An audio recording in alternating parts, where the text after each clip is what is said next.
Ladies and gentlemen, this is Miss Cosmo 2024 competition.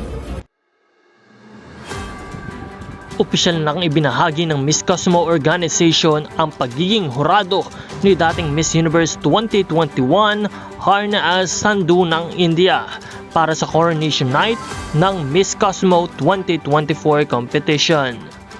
Magandang araw Pilipinas and good day pageant lovers! Marami ang natuwa dahil bukod kay Miss Paula Sugar na galing din ng Miss Universe at dating presidente nito ay nagpapatunay na talagang hindi biro na nangunguna at nakikipagsabayan sa mga international pageant ang kauna-unahang Miss Cosmo 2024 competition. Inaasahan din ng mga Pinoy pageant fans at hinihiling na mapabilang si dating Miss Universe 2018 Catriona Gray sa mga hurado sa kompetisyon. Ating pakaabangan ang lahat ng mga kaganapan sa Miss Cosmo 2024 competition.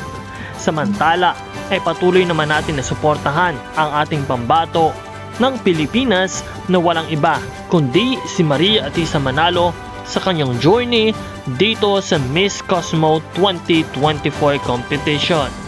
Patuloy natin siyang iboto sa lahat ng larangan ng botohan upang maka-advance sa Miss Cosmo 2024 at maiuwi ang corona para sa Pilipinas. Maraming salamat sa iyong suporta at sa patuloy na pag-antabay sa channel na ito. Maraming salamat din dahil pinindot mo ang subscribe button kasama na rin ang like at notification bell. Ito ay para sa mas marami pang mga updates na aming ibibigay. This is Nel2204, your pageant vlogger host. Maraming salamat sa iyong panonood at magkita tayong muli.